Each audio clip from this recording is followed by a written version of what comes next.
오늘도 무사히 하루 보내셨습니까? 뉴스와이드 이상훈입니다. 윤석열 대통령 탄핵 심판에 대한 헌법재판소의 수기가 오늘도 계속된 가운데 농성과 1인 시위 등 탄핵 찬반 여론전이 여전합니다. 이런 가운데 찬반 집회가 외국인들의 구경거리가 됐다는 한탄이 지금 나오고 있습니다. 그리고 오늘 한동훈 전 국민의힘 대표가 대구를 방문했습니다. 청년들을 만난 건데요. 한켠에선 한 전 대표를 비판하는 목소리가 나오기도 했습니다. 한 전 대표를 바라보는 대구 경북의 민심 짚어보겠습니다. 자, 이런 이슈들과 함께 저는 1분 뒤에 돌아오겠습니다.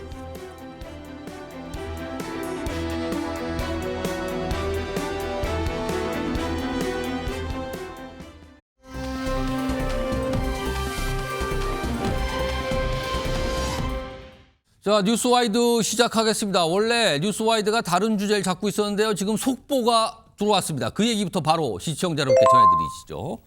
자, 검찰 김성훈 대통령 경호차장 그리고 이강우 경호본부장에 대해서 구속영장을 청구했다는 속보가 들어왔습니다. 검찰이 두 인물, 경호처, 대통령 경호처의 두 인물에 대해서 구속영장을 청구했다는 겁니다. 다음 보겠습니다. 자, 그동안 이게 여러 가지 예의가 있었어요. 자, 앞에 속보는 검찰이 청구를 한 겁니다. 지금 나온 속보는요. 경찰 어제 김성훈 경호차장에 대해서 4번째 구속영장을 신청했죠. 근데 그동안요. 검찰 쪽에서 이 신청을 받아두지 않는 사례가 나왔어요. 그런데 오늘 검찰이 이 경찰의 신청을 받아서 구속영장을 청구했다는 겁니다. 그렇다면 경찰 쪽에서 뭔가 보강을 해서 뭔가를 좀 신청을 한 걸까요? 여러 가지 좀 해석이 나왔겠죠? 일단 속보 2가지가 들어와서 시청자 여러분께 먼저 전해드렸는데요. 자, 이 얘기부터 좀 해봐야겠습니다. 지금 최수영 시사평론가, 김영주 세명대 트임 교수 두 분 나와 계신데요. 우선 최수영 평론가. 그동안 경찰이 특히 이 김성훈 경호차장에 대해서는 4번이나 검찰 쪽에다가 이거 구속영장 좀 신청해 주세요. 청구해 주세요라고 신청을 했는데 검찰 쪽에서 안 받아줬거든요. 그렇죠. 근데 이번에는 검찰이 이걸 받아서 구속영장 청구를 했습니다. 이거 무슨 의미일까요? 그렇죠. 그러니까 김성훈 처장에게는 4번째, 그다음에 이광호 본부장 3번째 청구했는데 검찰이 안 했는데 지난 6일 날 서울고검 영장심의위원회가 열렸잖아요. 경찰이 심의에다 요청을 했죠. 이게 과연 부당하냐 부당하지 않냐 했는데 위원회에서는 영장 청구가 타당하다고 결론을 냈죠. 물론 이게 강제성은 없습니다. 검찰이 따라할 이유는 없는데 이런 영장심의위원회가 통상 결론 내리면 또 존중해 주는 게 관례이기 때문에 제가 보기엔 그게 하나가 있는 것 같고 근데 핵심적인 사안은 제가 보기엔 이거 같습니다. 왜냐하면 이 김성훈 차장이 2가지 혐의에 대해서 지금 수사를 받고 있어요. 하나가 뭐냐면 윤 대통령 그 체포 집행 당시 체포 저지를 위해서 여기에 대해서 조직적으로 부하들을 동원했느냐 이 부분이 하나가 있고 또 하나는 지금 경호처가 갖고 있는 비화폰 굉장히 중요합니다. 왜냐하면 모든 이번 12.3 계엄 사태에서의 중요 관련 종사자들의 통화들이 비화폰으로 이루어졌는데 이 서버의 기록을 삭제하라고 지시한 혐의를 받고 있는데 자 그렇다면 이 2가지 혐의에 대해서 검찰이 들여다보겠다는 거죠. 이거는 조금 사안이 달라 보이는 이유가 체포 저지에 대해서는 이미 좀 말하자면 공수처의 위법이 어느 정도 나왔고 그다음에 윤 대통령이 석방됐으니까 지금 구속 집행이 정지됐기 때문에 그 부분을 조금 별도로 치더라도 비화폰 기록 삭제 지시에 대해서는 검찰이 들여다보겠다는 의미 같아서 만일 그렇다면 이제 어제 처음으로 이제 김영현 전 국방장관에 대한 중앙지법의 1차 재판이 시작됐는데 이거를 보완 수사하겠다는 건지 이거를 증거로 입증하겠다는 건지 그 부분이 저는 굉장히 관심의 주목이 대상이 될 것 같다는 생각이 듭니다. 김영주 교수님, 사실상 비화폰 서버 얘기 그동안 여러 차례 시도했지만 그게 불발됐거든요. 근데 이번에 김성훈 경호차장에 대한 구속영장을 검찰이 청구했다는 부분 이게 혹시 비화폰과 진짜 관련이 있을까? 이거 어떻게 봐야 됩니까? 뭐 조금 더 깊이 있게 들어볼 의지를 가졌다. 의지의 문제라고 저는 생각하거든요. 그전에는 사실은 이제 경찰이 한 부분에 대해서 소명이 되지 않는다는 이유로 이렇게 계속 거부를 해왔지 않습니까? 그런데 아시다시피 지난번에 서울구치소에서 대통령이 나왔을 때 바로 구치소 앞에 많은 자기 지지자들을 봤을 때 소위 말하는 김성훈 차장이 존재감을 나타냈잖아요. 대통령 바로 옆에서 같이 지금 화면에 나가고 있습니다. 석방 당시 모습입니다. 보란 듯이 옆에 서 있으면 존재감을 나타냈는데 그런 의미에서 본다면 이 타이밍도 굉장히 절묘하다라고 보여집니다. 이제 탄핵 결정이 임박해지는 가운데서 저렇게 건재하게 돌아다니는 부분에 대해서 과연 저렇게 가는 것이 검찰의 입장에서도 과연 좋은 것인가?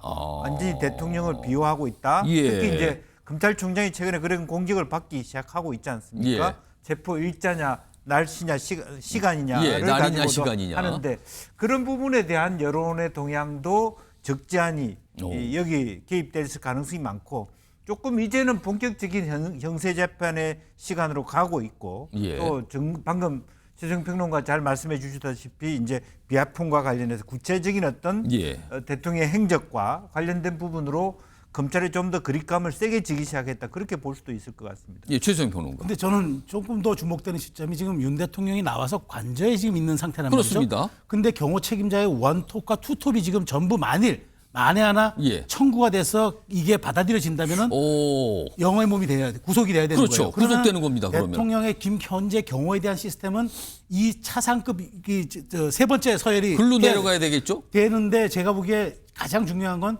김성원 차장과 이광호 본부장은 측근 중에 측근이고 이제까지 예. 윤 대통령에 대한 경호를 거의 책임져왔던 부분들이기 그렇습니다. 때문에 자 그럼 헌재 심리가 지금 초일기에 들어간 상황에서 원톱과 투톱의 경우에 책임자들이 만일 부재하게 되거나 여기 관제 사라지게 된다면 이 부분도 또한 어떤 해 또 여론 지형에 또 영향을 끼칠 수 있을지 이 부분 조금 약간 좀 다른 포인트로 들여다볼 대목인 것 같습니다. 그러고 보니까요. 지금 윤석열 대통령이 석방돼서 관저에 머무르고 있고 경호처에서 투톱인 사실은 원래 경호처장이 있었지만 그만뒀잖아요. 그래서 차장과 본부장이 투톱이라고 부르는데 그 투톱에 대해서 검찰이 구속영장을 청구한 겁니다. 만약에 구속 결정이 나온다면은 경호 업무를 할 수 없게 되는 거죠. 자, 지금 이 상황이 진행 중인 겁니다. 이와 관련된 속보를 시청자 여러분께 바로 좀 전해드렸습니다. 두 분 말씀과 속보를 보니까 이게 상당히 또 의미심장한 굉장히 묘한 상황에 지금 청구가 이루어진 것 같기도 하네요. 첫 소식이었습니다. 자, 그럼 원래 준비한 내용으로 좀 가보겠습니다. 오늘도 헌법재판소에서는 윤석열 대통령 탄핵심판 선고와 관련된 내용이 지금 이 시각까지 나온 게 없습니다. 언제, 몇 시에 할 것인가? 또 생중계를 할 것이냐 말 것이냐? 뭐 아직 설명이 없어요, 지금요. 이런 가운데 여권과 야권의 여론전은 오늘도 계속되고 있었습니다. 우선 이런 모습이 하나 있네요. 화면 좀 보겠습니다. 이건 여권의 모습이라고 할 수 있겠죠. 이철우 경북도지사 최근에 무슨 각하 표현을 이렇게 쓰면서 글을 하나 올렸다가 또 삭제가 됐거든요. 근데 오늘 오전에 두 가지 게시물을 올려요. 본인의 SNS상에. 첫 번째 거는 이겁니다. 이게 뭡니까? 각하입니다. 본인 사진과 윤석열 대통령 그 뒤에 박정희 전 대통령 동상 같은데요. 각하입니다라고. 여기서 말한 각하는 무슨 뜻일까요? 여러 가지 해석이 돼요. 근데 이거 현재 또 삭제 상태라고 그래요. 또 다른 게시물이 있어요. 뒤에 보면은 이승만 전 대통령, 박정희 전 대통령 뒤에 큰 사진 뒤에 역시 본인과 윤석열 대통령 사진. 그리고 글은 각하 보고 싶습니다. 여기서 말하는 각하가 대통령에 대해 과거 썼던 그 존칭의 각하인지 아니면 헌법재판소와 관련돼서 얘기 나온 그 각하를 말하는 건지 아무튼 각하입니다. 각하 보고 싶습니다. 이런 글과 사진을 올렸습니다. 그리고 지난 주말에 이철우 경북지사가 집회에서 한 말이 있어요. 그 영상 좀 확인해 보겠습니다. 박정희 대통령 때 우리는 각하라 불렀죠. 박정희 대통령 각하 보고 싶습니다. 1절 해가지고 고발 다 했거든요. 1절에서 오늘은 4절 하겠습니다. 4절 해야지 고발 못할 것 같아서 그자들은 4절 모를 것 같아요. 이 기상과 이 마음으로 충성을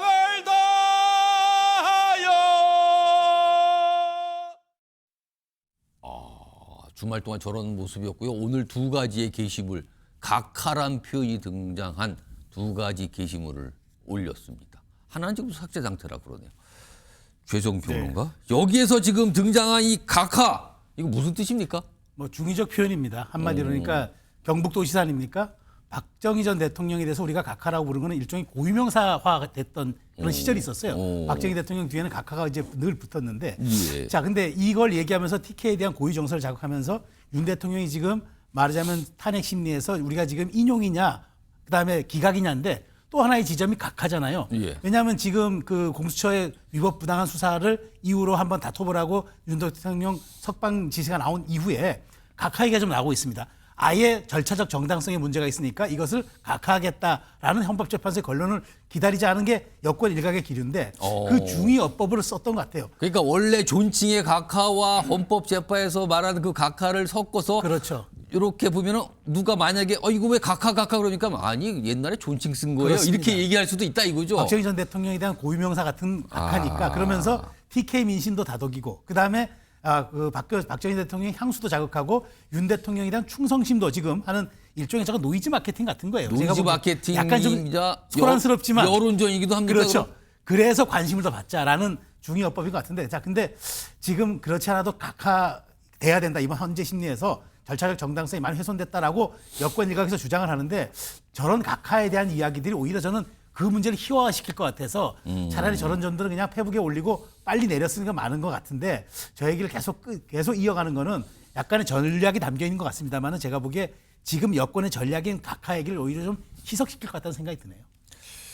이게 이제 어려운 표현이 시청자 여러분도 아마 대부분 다 이해하셨을 거예요. 탄핵 소추와 관해서 인용은 이유가 있다. 탄핵 소추에 이유가 있습니다라고 받아주는 거. 기각은 따져보니까 이유가 없어요라고 해서 안 받아주는 거. 각하는 아예 탄핵 소추 절차가 문제가 있으니까 이거는 따져보지 않겠습니다라는 게 각하거든요. 근데 요즘에 여권에서는 아예 이걸 각하시켜야 된다는 주장이 나오고 있잖아요. 그거를 아주 중의법을 써서 지금 표현한 거다. 이런 분석이신데요. 일단 여권의 모습이었고요. 자, 그럼 야권 역시 여론전을 지금 벌이는 모습이 분명히 나타나고 있거든요. 정리 좀 해보겠습니다. 단식 농성하고 있어요, 지금. 더불어민주당 국회의원 그리고 이제 진보당 국회의원들이 같이 이제 야권 의원들이 단식 농성 중인데 그러니까 농성의 이유는 윤석열 대통령 파면 촉구 단식 농성이에요. 이거 꽤 됐습니다, 벌써 시작한 지가. 이게. 근데요, 민주당의 민영배 의원이 단식 농성 8일째 병원에 이송됐습니다. 건강 악화가 된 거죠. 이게 단식이 이게 잘못하면 굉장히 위험한 행동일 수 있잖아요. 그런 와중에 지금 좀 이 건강 악화로 병원으로 이송됐다는 얘기가 나왔습니다. 다음 하나 더 보죠.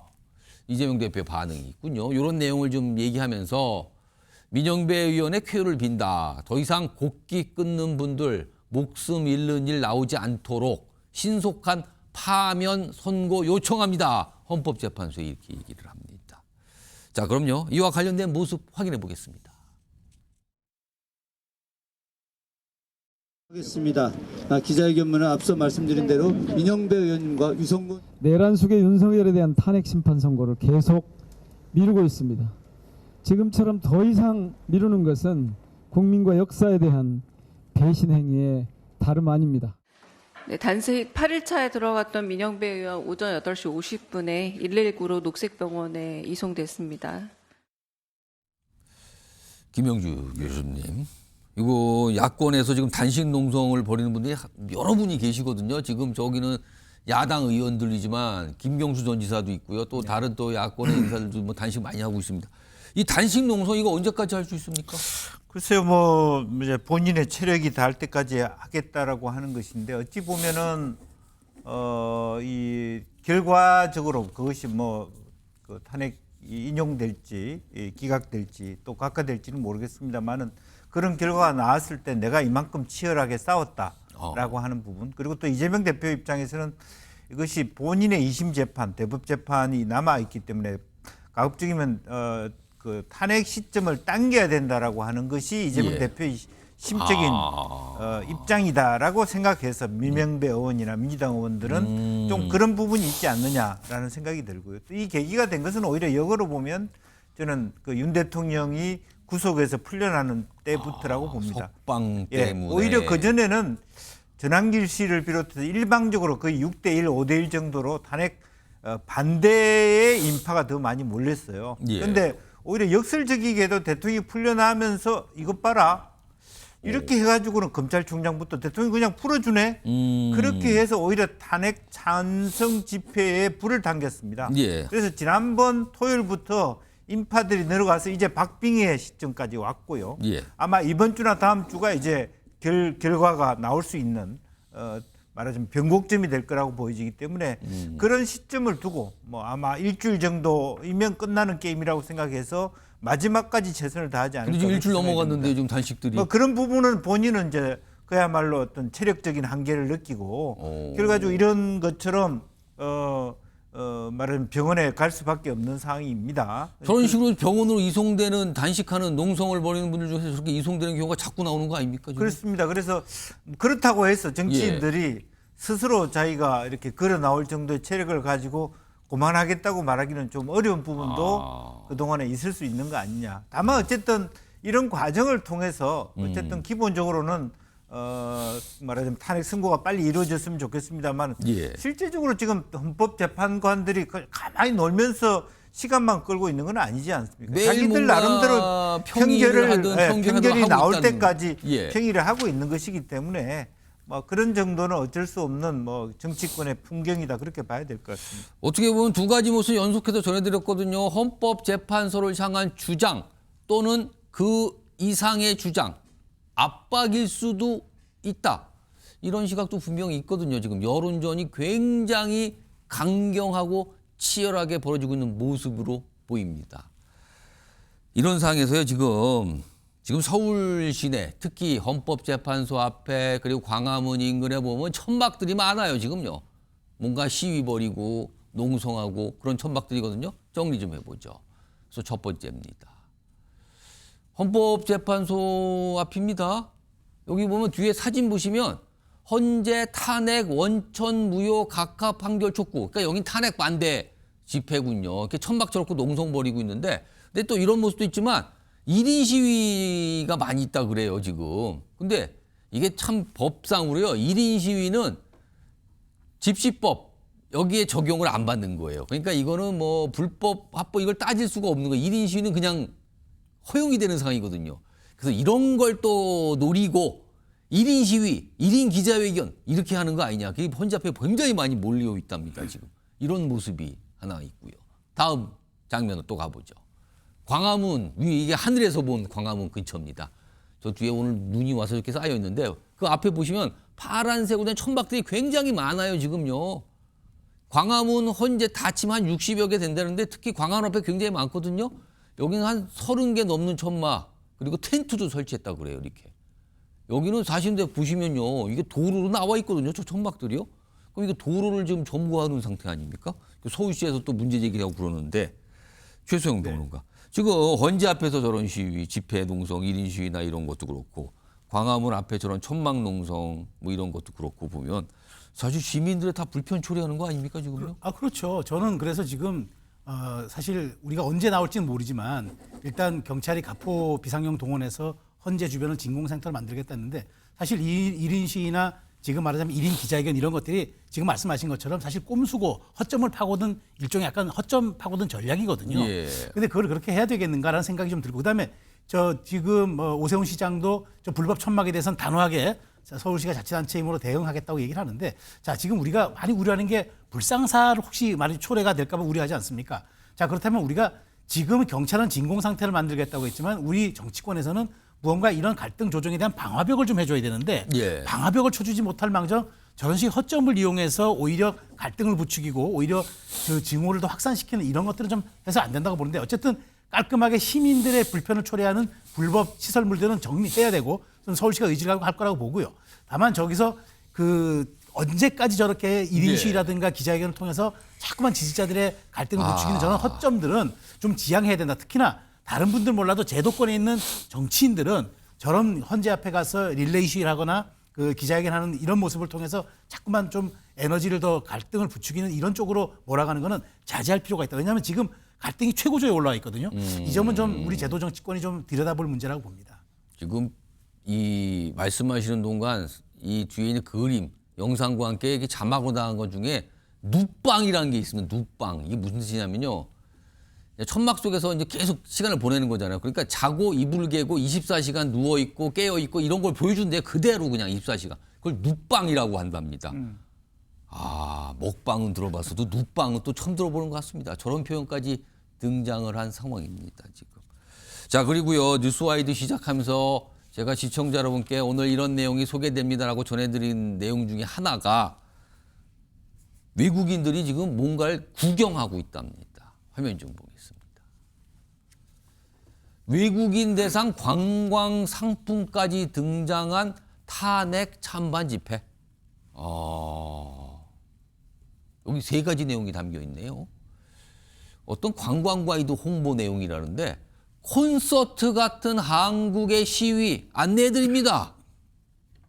이거 어떻게 된 겁니까? 이걸 지금 관광이 된 겁니까, 지금?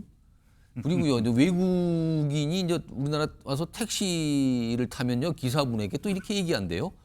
사람이 많이 있는 시위 현장으로 가주세요. 가서 보겠다는 거잖아요, 지금요. 아니, 소문이 이게 외국까지 이렇게 난 겁니까, 지금? 그리고요, 집회 뷰. 그러니까 집회 현장이 잘 보이는 호텔방을 잡아달라, 예약해달라, 이런 요청도 있답니다. 외국인 관광객 국내 시위 현장을 찾기도 한다. 김영주 교수님. 뭐 이게 K 관광이라고 표현을 해야 될지 이게 웃어야 될지 울어야 될지 모르겠습니다만 이게 구경거리가 돼버린 거잖아요. 네. 그리고 뭐 관광 상품가 등장했다는데 이걸 어떻게 이해해야 됩니까? 사실은 뭐 우리가 CNN이 옛날에 중동 전쟁을 공개적으로 이렇게 중계했을 때 그런 모습보다는 훨씬 다행스러운 모습이죠. 다만 이제 이것은 아마 12월 3일 날 밤에 야광봉을 들고 온 많은 젊은 사람들이 특히 이제 그때 이후에 국회 앞에서 상당히 그냥 편안한 그 말하자면 뭐 아이돌 노래를 부르면서 집회를 했던 그런 것이 어떻게 보면 굉장히 어떻게 이럴 수가 있지 하는, 그리고 또 하나는 집회가 끝났을 때 많은 참가자들이 쓰레기 한 조각 남기지 않고 깨끗하게 정리하고 가는 것이 미화돼서 전 세계에 송출된 부분이 있어요. 그러니까 BBC라든지 굉장히 아주 무겁고 심각한 상황으로 집회와 시위를 하는데 그 집회 현장은 굉장히 평화롭고 깨끗하더라. 그렇죠. 줄을 잘 쓰고 또 어떻게 보면 이제 야광봉이 나온 이유도 사실 처음에는 보수 쪽에서 촛불은 바람이 불면 꺼진다는 말 때문에 생긴 거거든요.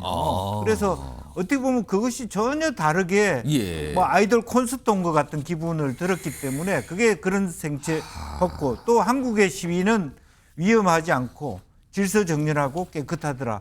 이런 것들이 상당히 어떤 상품화 가치로 미화돼서 선전해 볼 수 있죠. 그러나 지금 현재 일어나고 있는 일은 그 수준을 지나고 있거든요. 그래서 좀 조심할 필요는 있다. 다른 한편으로 보면 이거 자체가 민주주의 하나의 표출의 과정인데 잘 컨트롤될 수 있다면 뭐 이런 또한 한국의 독특한 유니크한 현상이라고 볼 수 있는데, 만에 하나 지난번 이태원 참사와 같은 불상사가 저는 일어날 수도 있다고 봅니다. 이거는 찬성 반대의 격돌에 대한 싸움이 아니라 너무 많은 사람이 움집해가지고 사고가. 그럼요. 지금 현재 앞에 거리가 얼마나 좁습니까? 지금 현재 그런 위험성이 지금도 있습니다. 이제 그런 면에서 이것도 뭐 좋은 뭐 꼭 나쁘게만 볼 수는 없습니다만은 기본적으로는 어쨌든 조금 더 들여다볼 부분이 있다는 거고, 또 하나 더 말씀드리고 싶은 것은 1인 시위에 대한 정의를 좀 바꿀 필요가 있을 것 같습니다. 지금 다 1인 시위를 하면서 알박기를 하고 있는 거 아닙니까? 근데 1인 시위를 하면 의제가 각각 다르면 1인 시위를 할 수 있어요. 각각의 이유로. 그러나 동일한 의제를 갖고 각각 1인 시위를 하고 저렇게 앉아 있는 걸 경찰이 아무도 개입하지 못한다. 문제가 있습니다. 이거는 다 집단적인 시위입니다, 사실은. 이제 그런 부분에 대해서도 조금 우리 정치권도 한번 좀 손질할 필요가 있겠다, 그런 생각이 듭니다. 많은 분들이 이제 여러 가지 말씀해 주셨는데 이 탄핵 찬반 집회를 외국인들이 일부 찾아가서 보고 사진 찍고 하는 모습. 이걸 참 왠지 좀 씁쓸하기도 하고요. 뭐 많은 분들이 여러 가지 생각을 하실 것 같습니다. 이 모습에 대해서요. 자, 첫 번째 이슈 전해드렸고요. 다음 주제 좀 넘어가 보겠습니다. 키워드 확인해 보시죠. 대구로 간 한동훈, 이런 키워드입니다. 오늘 대구에서 행사 하나 있었죠? 경북대를 방문했다고 그러네요. 오늘 모습 좀 영상으로 먼저 확인해 보겠습니다.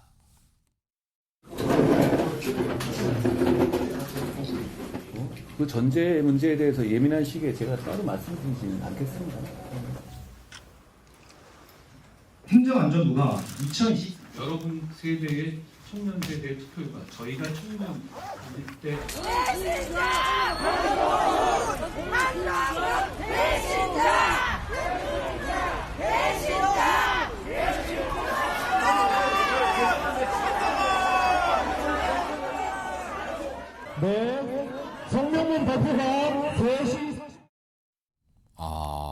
영상이 두 가지 모습인 거네요. 한동훈 전 대표가 대학생들과 만나서 뭔가 대화를 나누고 의견을 나누고 하는 모습. 또 한켠에서는 한동훈 전 대표에서 맹 비난을 하는 뭐 배신자 뭐 이런 평가 나왔잖아요. 비난하는 이런 모습. 이게 비슷한 그런 공간에서 지금 벌어졌다고 합니다. 최수영 평론가. 사실 한동훈 전 대표 어느 곳보다 대구를 방문하는 거 이게 사실 한동훈 전 대표 지금 큰 의미 아닙니까? 사실은 법무장관 시절에 대구를 방문했을 때 굉장히 인상적인 모습이었다고 한동훈 전 대표가 인터뷰에서 밝혔는데 그때 동대구역에서 막 사진을 찍냐고 뭐 기차를 늦추고 이런 모습. 기차표 뒤로 물리고 막 그랬죠. 근데 지금 보면은 대구를 방문했는데 맹 비난하는 목소리까지 동시에 있거든요. 숙제였을 것 같아요. 지금도 숙제 같고요. 한동훈 대표가 근데 저는 전 대표가 정면 돌파 전략을 택한 것 같습니다. 그러니까 지금 약간 탄핵 찬성과 반대가 지금 여권에서는 굉장히 큰 기류로 나뉘면서 여기에 대한 한동훈 대표의 입지가 좀 좁아지지 않냐 이런 얘기를 했는데 그 2차 세계대전 때 독일과 프랑스의 전선의 운명을 가렸던 전투 전략이 종심 전략이라는 게 있습니다. 프랑스 외곽에 파리 외곽에 마지노선이라는 우리가 흔히 많이 알고 있잖아요. 그 철통 방어선이 있었는데 그거를 무력화시키기 위해서 독일이 어떤 전략을 썼느냐. 전차 기동전을 펼치면서 바로 주변부를 공략하지 않고 바로 직진해서 파리를 점령합니다. 그러면서 2차 세계대전이 프랑스 항복을 해버렸어요. 지금 제가 보기에 한동훈 전 대표가 지금 여러 가지 본인에 대한 논란이 많으니까 이걸 하나하나에서 가겠다기보다는 혹시나 조기 대선이 있을 경우 60일 만에 선거가 치러져야 되니까 대구부터 가서 내가 이 부분을 정리하겠다. 일종의 종심 전략을 한 것 같아요. 그러니까 좌고우면하지 않고 차라리 여기에서 내가 내 당위성과 앞으로의 향후 비전을 얘기함으로써 오히려 욕을 먹고 비난을 먹더라도 내가 중도층을 공략할 수 있는 유일한 후보라는 것을 입증해야 되겠다. 그런 측면에서 대구를 전격 방문한 것 같습니다. 지금 아마 제가 뭐 듣기로는 그 출판 북 토크쇼를 전국적으로 하려고 했는데 그걸 좀 안 한다고 하더라고요. 오늘은 북 콘서트는 아니었습니다. 그렇기 때문에 전략 수정이 일부 있어야 되는데 어찌됐건 대구를 공략하지 않고는 본인이 생각하는 정치 일정이 어렵다고 판단해서 지금 욕을 먹더라도 차라리 보수의 심장을 내가 미리 찾아감으로써 내가 선제적으로 오히려 대처하겠다. 그런 전략인 것 같습니다. 오늘 나온 얘기가 지금 자막으로 나오고 있어요. 오늘 지금 이게 바로 지금 들어오고 있는 소식들인데 한동훈 전 대표 얘기가 일단 대구에 관한 한동훈 전 대표 보수 지지자에 죄송하다. 대구에 가서 보수 지지층에 향해서 죄송하다는 입장을 냈어요. 다음 보겠습니다. 그리고 또 이렇게 얘기합니다. 탄핵 반대하는 보수의 애국심 존경한다까지 얘기했어요. 죄송합니다.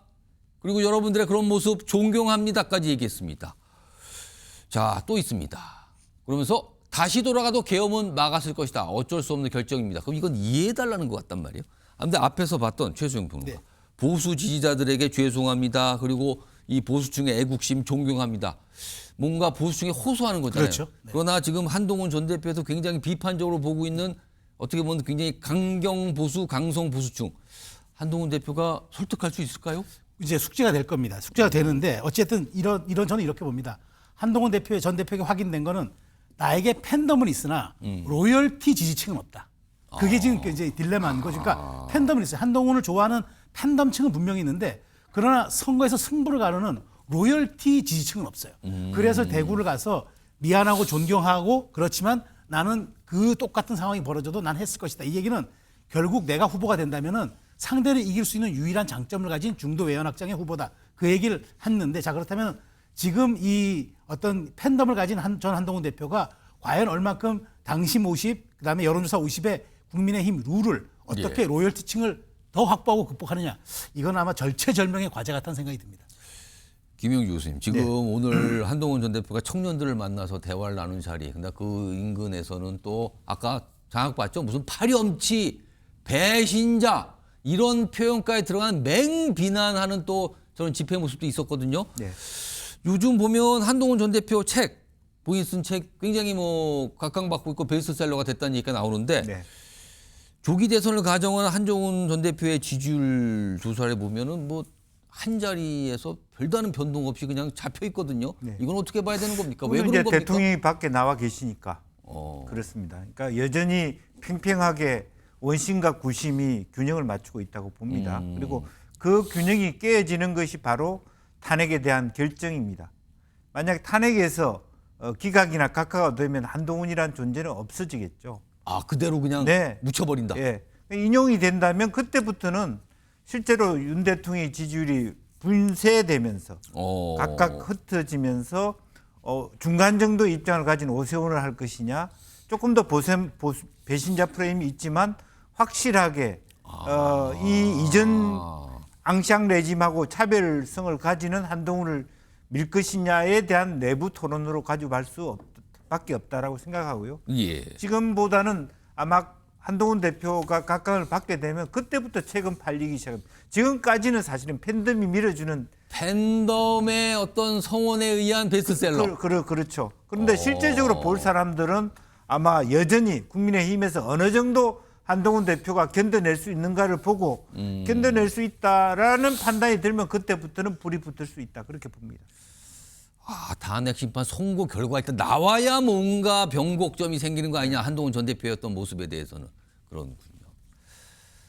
오늘 대구를 갔는데 두 가지 모습이 있었군요. 그리고 한동훈 전 대표가 보수층을 향해서 죄송하다는 입장, 그리고 존경한다는 입장, 그리고 이해해달라는 입장, 이런 걸 얘기했다고 합니다. 그런데요, 한동훈 전 대표가 요즘에 이재명 민주당 대표 얘기를 자주 하거든요. 근데 뭔가 자신감을 비추는 얘기를 했어요. 이재명 대표 얘기를 하면서. 또 그거에 대해서 또 약간 맞장구를 쳐주는 이런 또 목소리도 같이 있었어요. 들어보겠습니다. 이세돌 사범이 이런 얘기를 한 적이 있어요. 아, 자신이 없다. 질 자신이 없다. 중요한 부분은 이재명 대표가 한계를 보이고 있다는 거. 지금 우리 보수 지지자들이 갖는 불안감과 공포 그리고 분노는 이거 잘못하면 이재명이 위험한 사상이 오겠느냐는 그런 공포라고 봐요. 그런데 이길 수 있습니다. 이런 상황이기 때문에. 나는 한동훈 대표가 지금 가장 최근에 와서 국민들에게 잘했다는 게 뭐냐면은 계엄은 자기가 어떤 형태로든 맡겠다고는 풀어놓았어요. 이거는 집권당 대표로서 보통 용기를 갖지 않으면 할 수 없는 행위라고 나는 봐요. 맞습니다. 조기 선거가 이루어진다고 전제로 할 것 같으면은 한동훈 대표를 능가할 만한 인물이 지금 국민의힘에 난 존재하지 않는다고 봅니다. 자, 김종인 전 위원장은 뭐 한동훈 전 대표에 대해서 뭐 굉장히 높이 평가했고요. 앞서서 한동훈 전 대표는 이재명 대표의 질 자신이 없다. 그러니까 소매 이재명 대표에게 자신이 없습니다. 질 자신이 없습니다. 이긴다는 거잖아요. 자기 말고는 없다 이런 뜻이 되는데 이 자신감의 근거는 뭡니까? 글쎄요. 근데 저는 한동훈 전 대표가 지금 본인이 제가 갖고 있는 이제 정치적 장점 가운데 가장 큰 것을 이재명에 대한 내가 아주 뭐랄까 경쟁력을 갖고 있다라는 얘기를 하고 싶은 것 같은데, 근데 지난 총선 2조 심판 꺼내 들었잖아요. 대표 상품으로 비슷한 주장이었군요. 2조 심판이었잖아요. 물론 이제 조국 대표는 전 대표는 지금 감옥에 가 있지만, 그럼 또 다시 지금 총선에 이어서 대선까지도 이재명 대표 심판론, 그다음에 내가 유일하게 잘할 수 있다는 얘기를 할 것 같은데, 대선이라는 거는 사실은 그 총선과 달리 이른바 회고용 투표, 징벌적으로 하는 그런 투표가 아니라 전망형 투표, 미래형 투표라고 하잖아요. 근데 내가 이재명과 잘 싸울 수 있고 이재명을 반드시 이길 수 있기 때문에 내가 후보가 되어야 한다는 이 당위성이 시대교체와 또 세대교체를 주장하는 한동훈 대표가 약간 좀 이중적이라는 좀 생각이 들어요.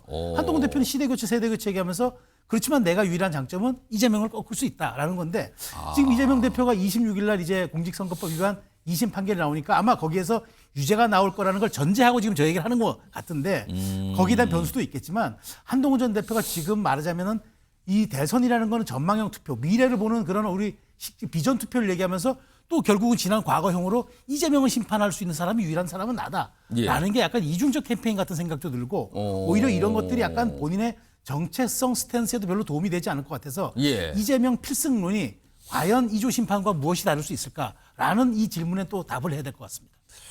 그러니까 이재명 대표 얘기하면서 본인은 반드시 이긴다. 이길 사람 나밖에 없다. 그러나 지지율은 아직 한 자리에서 벗어나지 못하고 있는 상황. 글쎄요. 어떤 묘책을 갖고 있는 걸까요?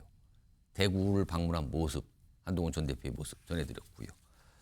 또 다른 여권의 잠룡으로 꼽히는 분 얘기 좀 해볼까요? 오세훈 서울시장인데요. 어제 언론 인터뷰에서 탄핵에 대한 본인의 입장이 무엇이냐 이거와 관련돼서 설명을 좀 내놨어요. 일단 그 인터뷰에서 나온 목소리부터 좀 확인해 보겠습니다.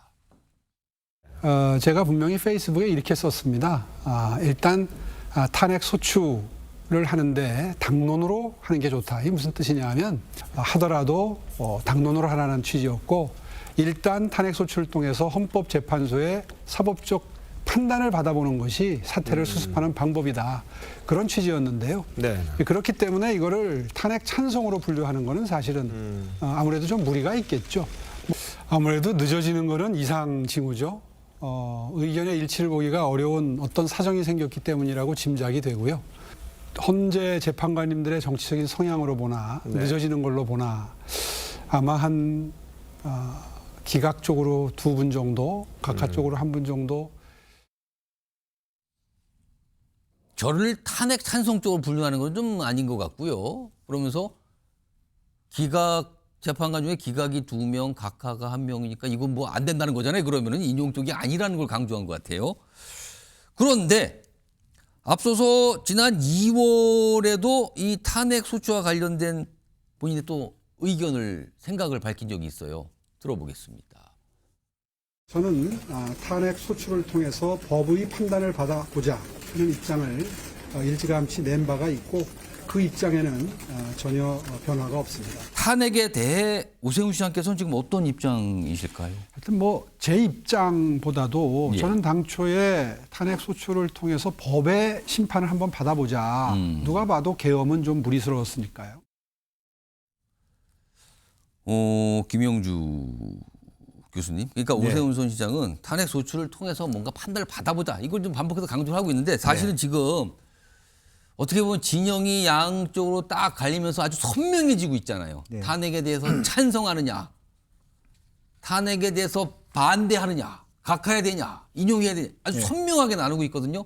오세훈 시장이 이제 그 중간에 놓인 걸까? 이거 어떻게 봐야 됩니까? 지금 입장을. 글쎄요. 방금도 지금 이제 뭐 뒤에는 뭐 소추를 통해서 한번 뭐 받아보자. 심판을 받아보자 하지만 그 다음 이야기가 결정적인 얘기예요. 뭐 아까 뭐 기각 탄핵은 무리스러우니까.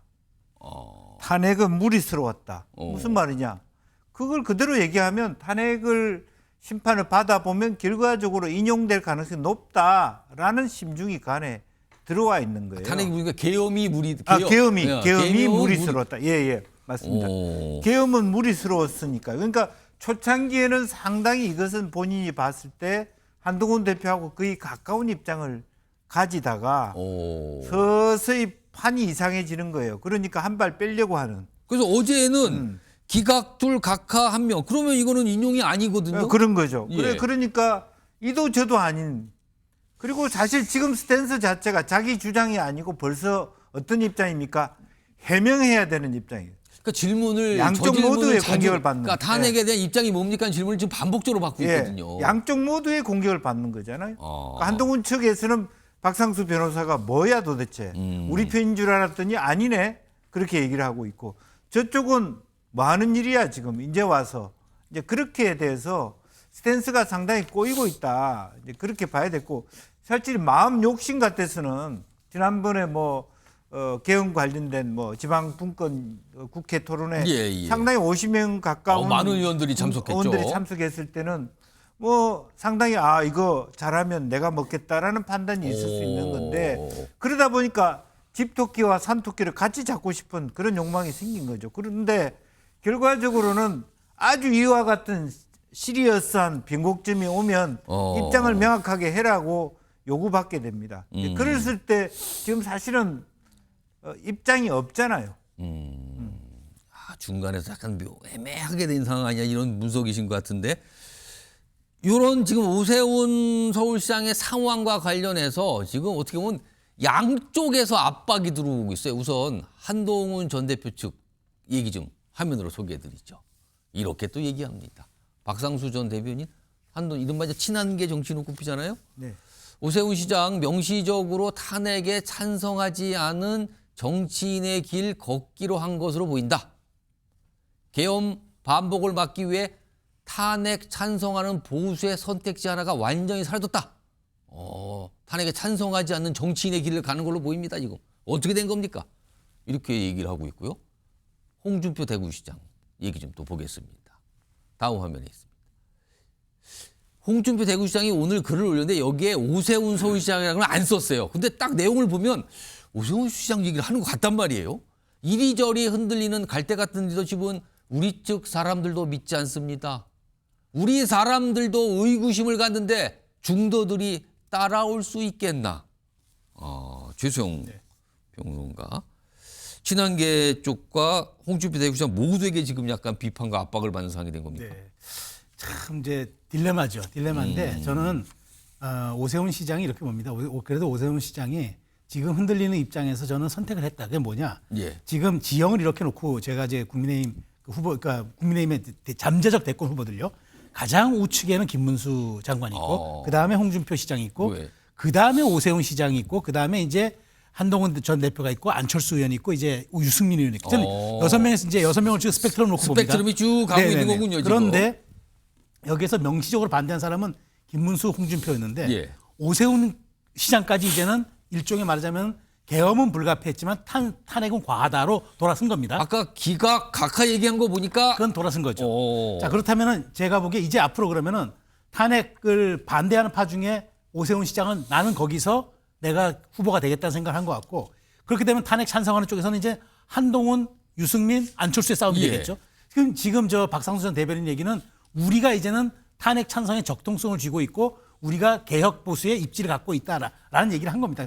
결국에는 이제 제가 아까 나름대로 이념적 스펙트럼의 두 파 중에서 오세훈 시장은 기본적으로 중도 외연 확장을 나중에 좀 하더라도 내가 50대 50인 국민의힘 경선에서 내가 후보가 되기 위해서는 당신 먼저 확실히 잡고 가겠다 선택을 한 겁니다. 그러니까 지금 우리 김 교수님께서는 이제 집토끼, 산토끼, 들토끼 다 잡겠다는 전략으로 하셨는데 저는 오히려 이제 집토끼를 잡겠다는 전략으로 보여서 선택을 한 거다. 지금 선택을 했습니다. 그렇기 때문에 앞으로 아마 이 세 명 중에 한 분과 아까 제가 말씀드린 한동훈, 안철수, 유승민 쪽에 그 진영 쪽에 한 분이 겨루는 만일 조기 대선이 있다 그러면은 그런 좀 흥미로운 나중에 그 경선 국민이 되지 않을까 조심스럽게 전망합니다. 탄핵에 대한 찬반 입장으로서 뭔가 후보들의 경쟁 구도가 이루어지는 거 아니냐 이런 분석이셨어요. 오세훈 두 분의 입장이 약간 분석이 달랐어요. 여기는 지금 이도저도 아니서 곤란한 상황이다. 여기는 뭔가 분명히 선택을 한 것 같다. 지금은 이런 상황입니다. 이런 가운데 여당 내에서 굉장히 이제 묘한 분석과 전망들이 나오고 있습니다. 그러니까 윤석열 대통령과 관련돼 있는 건데요. 두 명이 등장합니다. 목소리 들어보시죠. 인형이든 각하든 또 어떤 상황이 되더라도 우리 쪽의 후보는 윤심이 실릴 수밖에 없다라고 이제 보통 정치 분석가들이 이제 얘기를 합니다. 이런 답변을 가름할게요. 그러니까 인용이 되면은 전 대통령이 되잖아요. 전 대통령인데 여전히 이 본인의 영향력 행사, 윤심 후보를 만든다든가, 이런 식의 이른바 상황 정치가 있을까 없을까, 있으면 어느 정도로 있을까. 사실 지금 국민의힘 내부에서는 겉으로는 얘기를 못해도 속으로는 다 그 점을 이리저리 우려하고. 김영주 교수님, 그럼 만약에 조기 대선이 열렸다.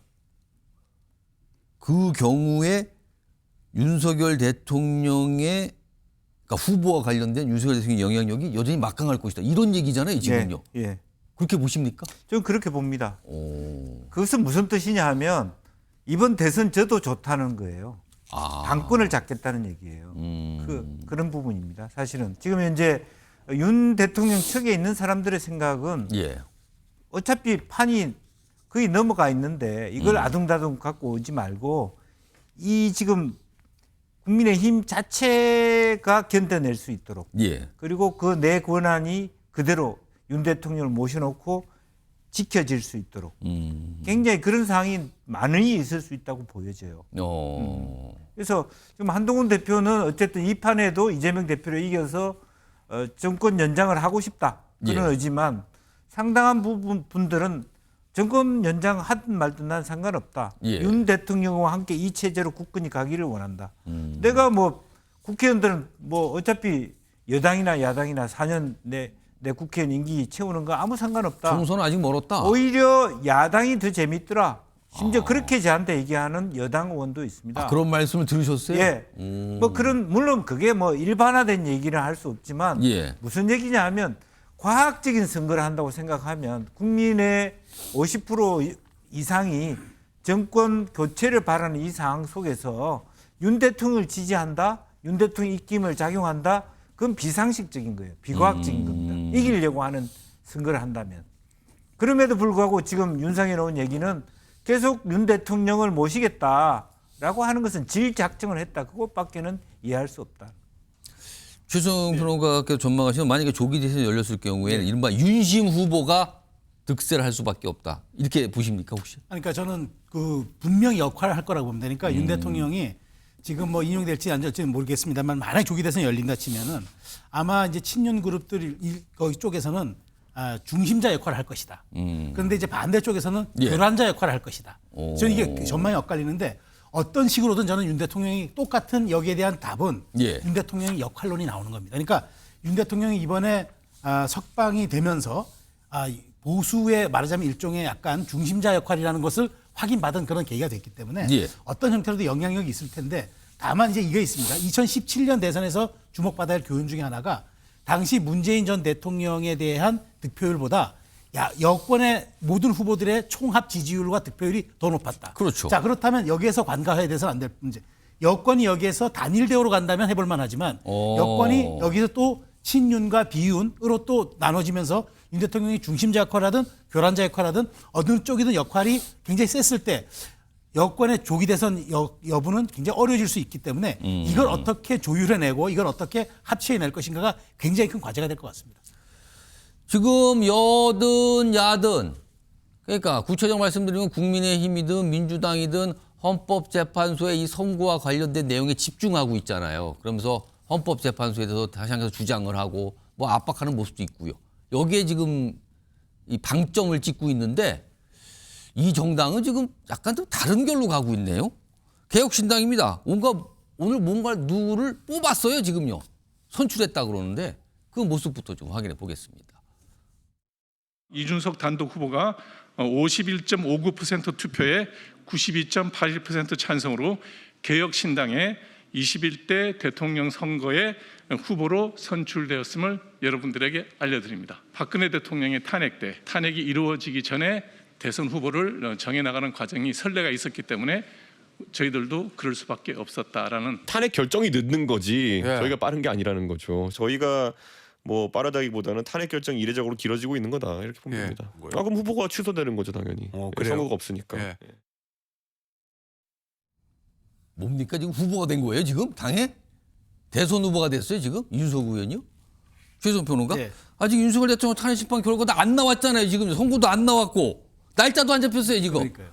그리고 지금 큰 거대 정당들은 굉장히 신중한 입장이고 이 탄핵 심판 쪽에다 다 총력을 기울이고 있는데 아니 웬 갑자기 대선 후보 선출입니까? 그러니까 말입니다. 지금 이준석 의원이 제가 보기에 지금 허은하 전 당대표와 지금 뭔가 내홍도 있고 여러 가지 당에 좀 여러 가지 지금 쏠리는 시선들이 부담스러웠는지 조기 대선으로 바로 이제 국면 전환을 해서 나가는 것 같습니다. 아니, 오늘 발표 내용대로 그동안 과정 보면은 그렇게 오래도 안 걸렸어요. 안 걸렸어요. 근데 왜 지금 벌써부터 이걸 합니까? 그래서 저도 놀라운 게 그래서 이준석 대표가 이렇게 급조했는데 제가 더 놀란 거는 뭐 찬성이 92.81 이게 중요한 게 아니라 전체 당원이 7만 명이 넘는데 한 3만여 명 넘게 겨우 과반을 넘겼더라고요. 그러면 개혁신당의 당원들은 대부분 이준석 의원을 좋아서 온 사람들로 봐야 되는데 그중에 절반 가까이 3만 5천 정도 되는 사람들이 이 투표에도 참여를 안 했다? 이것은 무슨 투표율이 51%니까 겨우 넘었어요. 반 넘어갔네요. 이게 50% 넘어가지 않으면 이 투표 자체가 무산됩니다. 그런데 이걸 겨우 넘은 건 뭐냐? 이준석 의원의 지금 당의 장악력이 예전 같지가 않다는 거예요. 단독 입후 후보를 그러니까요. 그러니까 본인이 그래서 북치고 장구치고 이제 다 그래서 조기 대선 후보가 됐는데 또 만일 조기 대선 만일 없어 보십시오. 그럼 2년 반 동안 후보 역할도 해야 됩니다. 아, 그렇게 되는 겁니까? 그렇죠. 2년 반을 계속 이제 당의 후보로서 자리매김해야 되는데 이 또 딜레마는 어떻게 할 건지. 그래서 조금 조급증이 이제 이준석 의원의 저렇게 좀 호흡을 가쁘게 한 게 아닌가 싶은데 어찌되었건 저는 여기서 높게 보는 거는 전체 당원의 절반도 넘지 못하는 투표율이 앞으로 이준석 의원의 좀 험로를 예고하는 것 아닌가라는 좀 그런 분석이 됩니다. 오늘 이준석 의원이 이 MBN 유튜브에 나와서 인터뷰를 좀 했어요. 그 내용이 이제 뭐 녹화를 통해서 내일 정식 공개될 건데 뉴스와이드가 먼저 그 중에 한 대목을 좀 먼저 소개해드리겠습니다. 들어보시죠. 마크 저커버그 같은 사람들은 20대 중반부터 세계를 이끌었었어요. 네, 그렇죠. 그리고 지금 결국에는 다른 IT 기업이나 이런 데서 보면은 30대, 40대 창업자들이 세계를 이끌고 있는 것이 이상하지가 않거든요. 제가 27살부터 정치를 시작했는데요. 냉정하게 머리가 언제 더 잘 돌아갔냐면 27살에 제가 더 잘 돌아갔어요. 네. 근데 여기서 지금 저도 나이 40이 이제 됐는데 제가 50 됐을 때 저도 그냥 흔히 있는 그냥 여의도에 있는 여느 정치인처럼 돼버리지 않을까. 네. 저는 그래서 오히려 일찍 하고 싶습니다. 하게 된다면. 저런 얘기는 했네요. 뭐 보이는 나이가 먹어도 뭐 그렇게 달라지지 않겠다 이런 건데 오늘 대선 후보가 됐어요. 대선 후보가. 그러다 또 지금 이 정치적으로 대척 관계에 있는 상황이 허은하 전 대표인데 이준석 후보 선출에 이 뭡니까 이게? 준산당이요. 이준석 플러스 공산당. 준상당식이라고 또 비판을 했군요. 자, 김영주 교수님. 네. 이준석 의원 만약에 조기 대선이 만약에 열린다고 하면 이준석 의원의 대선 경쟁력 이거 얼마나 있다고 봐야 할까요? 글쎄요, 뭐 그동안에 지난번 총선 때 이준석 의원이 보여준 역량은 대단했거든요. 사실은 굉장히 아무도 지역에서 살아남지 못한다고 했는데 굉장히 치열하게 해서 살아남았습니다. 본인 자신감도 있고 시대 변화의 젊은 후보라는 건 맞습니다만은 결론적으로 이준석 후보가 열심히 활동해서 좋은 지지를 받는다는 것은 보수 진영 전체의 패배에다가 플러스를 시켜주는 것일 뿐이다. 저는 그렇게 봅니다. 보수 진영 패배 플러스일 뿐이다 그냥 많이 얻어봐야. 약간 민주당 쪽의 자신감을 말씀하신 거네요. 이거 짧게 그럼 최선 평론가는 이준석 의원의 대선 경쟁력 어떻게 평가하세요? 이준석 의원의 대선 경쟁력은 하나죠. 완주할 것인가 아니면 마지막에 몸값 올려서 보수 진영과의 또 하나의 단일화를 통한 자신의 정치적 입지를 더 업그레이드 할 것인가 아마 저울질할 겁니다. 그런데 거기까지 가기 위해서는 이준석 의원이 최소한 3에서 5%의 유의미한 경쟁력을 보여줘야 되는데 과연 그게 가능할지 저는 그게 주목되는 포인트입니다. 그렇군요. 알겠습니다. 오늘 뭐 잠룡이라고 그냥 큰 묶음으로 표현하겠습니다. 잠룡들 여러 명에 대한 얘기를 좀 해봤습니다. 자, 다음 주제로 넘어가 보겠는데요. 영상부터 확인해 보겠습니다. 어제 그 외교부에서 내놓은 그 입장문에 보면 이게 외교정책상의 문제가 아니라 보안 관련 문제인 것으로 파악됐다라고 했는데 미국이 이런 이유라고 공식적으로 설명을 해왔다는 얘기인가요? 어제 저희가 저녁에 외교부 공지사항으로 입장을 전해드린 바 있습니다. 이에 대한 구체적인 설명은 제가 이 자리에서 말씀드리지 않겠습니다. 양해해 주시기 바랍니다. 그 보안 문제로 민감 국가 리스트에 올라간 전례가 있습니까? 저희가 어제 말씀드린 바와 같이 과거에도 한국이 미 에너지부 민감 국가 리스트에 포함되었다가 미 측과 협의를 통해서 제외된 선례가 있습니다. 그렇다면 오늘 주한 미국 대사 대리가 이번 이제 민감 국가 지정과 관련해서 노빅 딜이라고 얘기를 했는데요. 미 측이 발언한 사항에 대해서 제가 이 자리에서 추가로 말씀드릴 사항은 없습니다.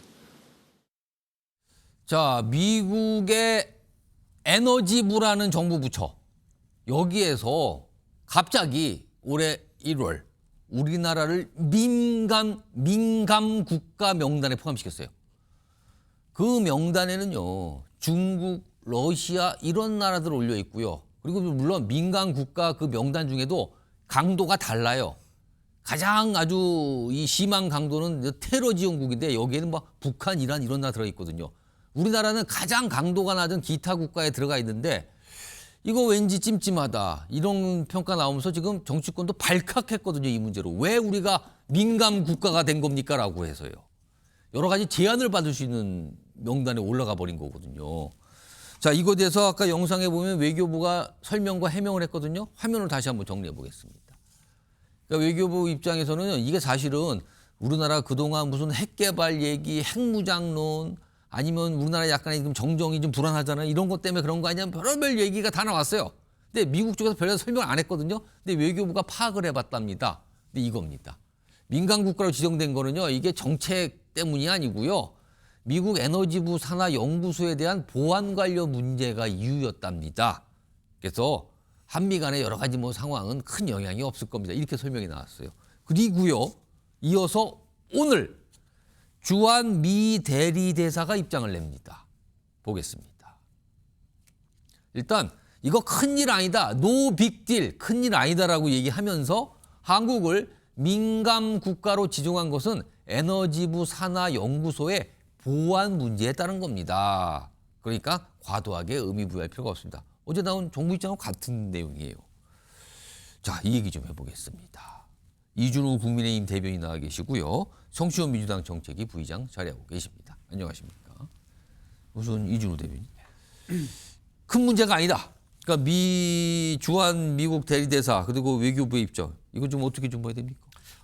있는 그대로 봐야 될 것 같습니다. 미국에서 미국 측 이제 지금 주한 미 대사 대리인데요. 예. 여기서 입장을 밝히기 전까지는 각 정당에서 각자 입장에서 추측과 해석을 했었는데 예. 오늘 좀 정리가 된 것 같아요.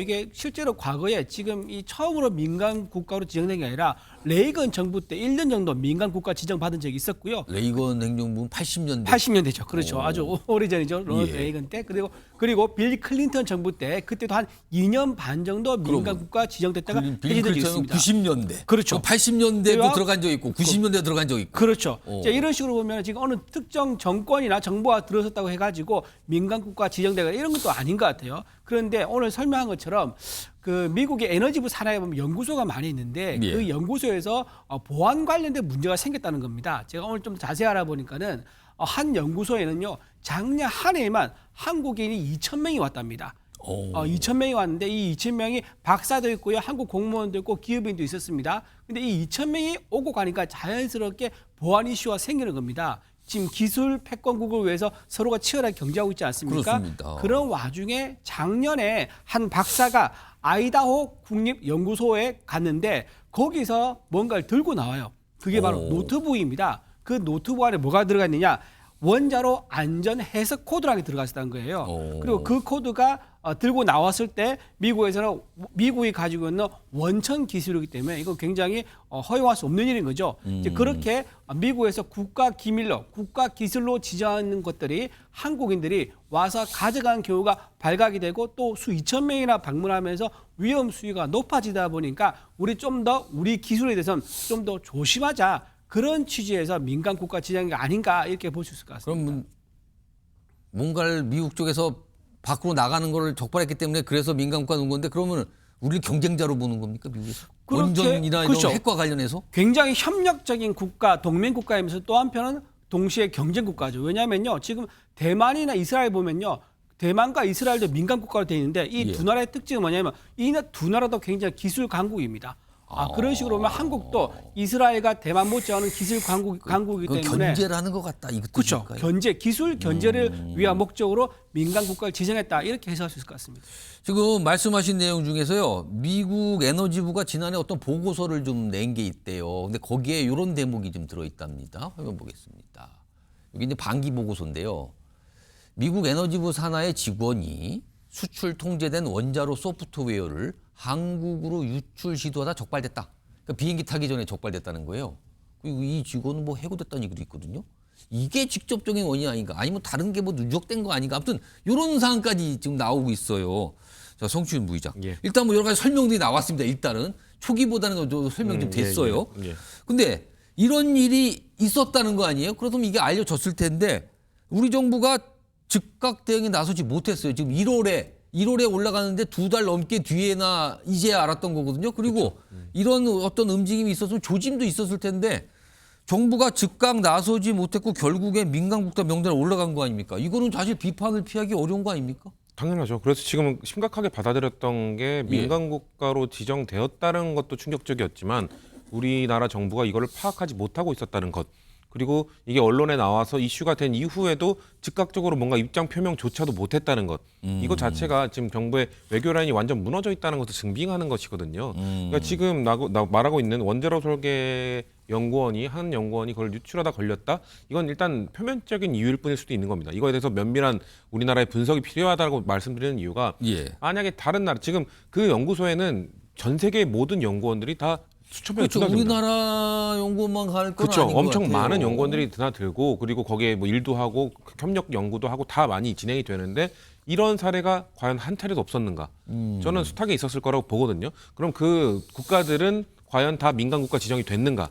만약에 다른 나라랑 차별적 대우를 받았다면은 아마도 우리가 계속해서 의심했던 뭐 핵무장론이라든지 그런 것과는 연관성이 없는 건가 정말 이런 거에 대한 면밀한 분석이 있어야 우리가 향후 대처를 할 수 있는 것 아니겠습니까? 일단 이걸 빨리 해제시키기 위해 노력을 해야 되는 것이고 사실 아까 80년대 90년대 말씀하셨지만 가장 최근이었던 90년대 민간 국가로 지정됐을 때 우리가 그거를 해제시키기 위해서 했던 국가적 노력이 뭐였냐면 일단 한반도 비핵화 원자력에 대한 평화적 이용 원칙을 또 천명했었고 그리고 핵연료 재처리 및 농축시설 보유도 포기한다고 선언을 했어요. 그 이후에나 민간 국가를 해제시켜줬거든요. 근데 사실 그 이후로 우리가 이 뭐 핵연료 재처리나 농축시설이나 이런 것들을 뭐 보유한다거나 보유의 의지를 보인다거나 아니면 뭐 핵무기를 만들겠다는 뭐 약간의 핵무장론의 그 이야기 한 것 이외에는 우리가 그때 약속했던 것들을 국제사회에 약속했던 것들을 이행하는 게 하나도 없어요. 성실하게 잘 지켜왔었거든요. 그런데 갑자기 이 그 보안 문제 하나 그것 때문에 이렇게 지정이 됐다? 그거이면 좋겠습니다. 근데 하지만 우리나라의 그 대한민국 수준 정도의 외교부라면은 그리고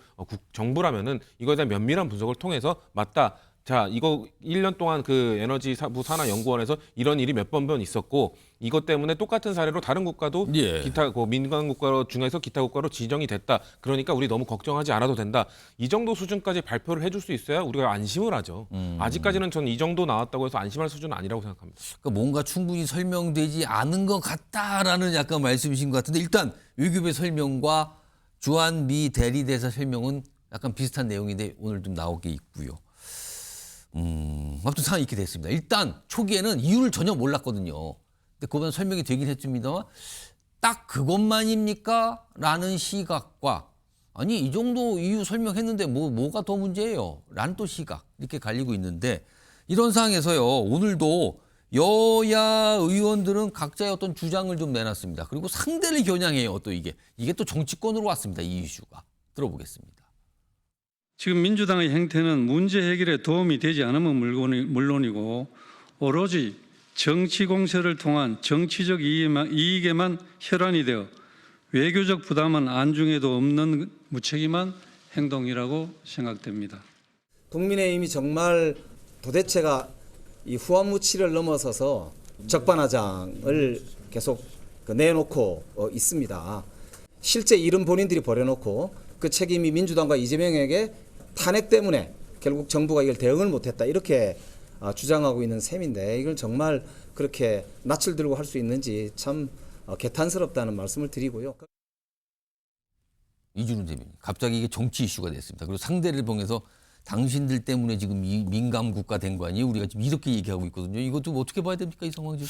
저는요 민주당이 좀 반성할 필요가 있다고 생각합니다. 그 탄핵 남발의 어떤 그 부작용이 뭡니까? 가장 핵심적인 거는 윤석열 대통령도 밝혔다시피 정부 기능 마비 때문에 어쩔 수 없었다. 국민에게 알리기 위해서 강하게 알리기 위해서 어쩔 수 없었다는 설명도 있었지 않습니까?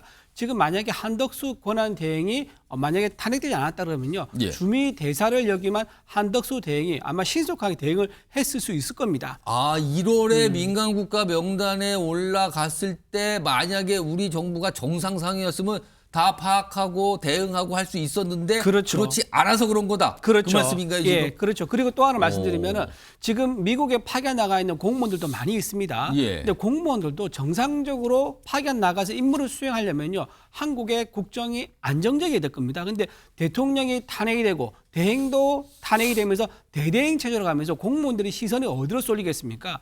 당연히 한국으로 쏠릴 수밖에 없고 업무에 구멍이 사각지대가 생길 수밖에 없었을 겁니다. 이런 비정상적인 상황을 만들어서 놓친 이 상황에 대해서 민주당에서 책임을 묻는다는 것은 정말 후한무치하고 소방서에 있는 소방관들을 다 빼내고 나서 불이 났는데 왜 소방관이 없느냐라고 하는 지적과 다를 거 없다 이 생각합니다. 자, 그럼 민주당 소속인 성추인 부의장 어떻게 들으셨어요? 지금 이렇게 지적을 했습니다. 이준호 대변인. 저는 한덕수 국무총리의 외교적 능력을 폄하할 생각이 전혀 없고요. 외교적으로 아주 뛰어난 공무원이셨고 그렇기 때문에 그거에 대해서 뭐 추호도 그걸 비판할 생각이 없습니다. 근데 한덕수 국무총리가 계속해서 권한대행을 하고 있었다고 한들 아까 우리가 살펴본 것처럼 전혀 파악을 못하고 있었어요. 파악을 하고 그게 보고가 돼야 보고 절차가 이루어져야 한덕수 만약 권한대행을 하고 계셨으면 권한대행으로서 외교적 감각과 그 경험을 바탕으로 지시를 내렸겠죠. 근데 파악도 못하고 있는데 뭘 지시를 내립니까? 그러니까 지금 위임의 외교라인 자체가 무너져 있고 이런 상황에서 어떻게 뭐 한덕수 권한대행 한 명이 한덕수 국무총리 한 명이 있으면 슈퍼맨입니까? 이 사람이 다 해결할 수 있다고요? 그런 말씀에 공감할 국민들 없다고 생각하고요. 일단 집권 여당 아닙니까? 집권 여당이면 이런 문제가 발생하면 책임감을 좀 느껴야죠.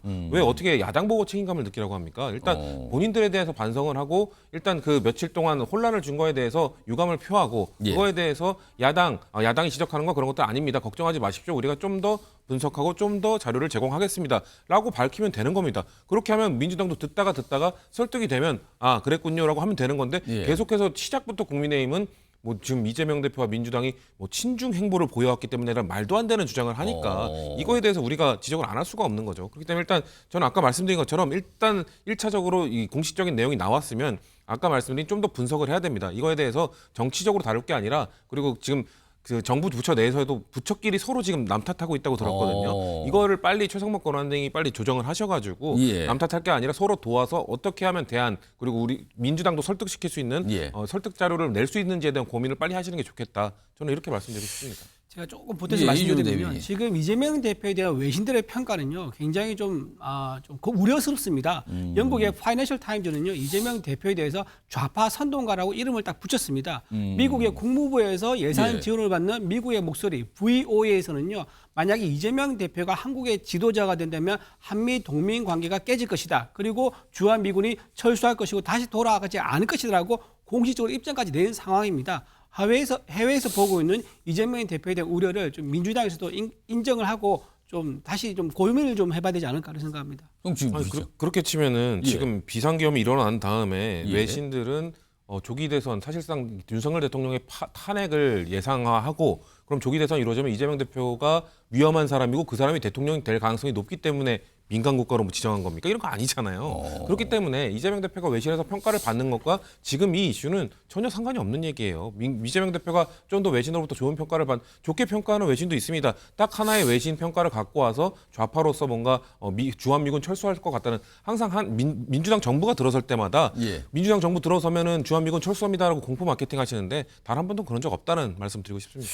지금요 이게 윤석열 대통령 탄핵 심판 이걸 놓고 정치권이 아주 격돌을 하는 우리로선 초민감 상황인데 갑자기 미국발 민감 국가 명단 이슈가 등장하는데 정치권의 반응이 그냥 민감이 아니라 초민감이군요. 이렇게 지금 반응을 또 보이고 있습니다.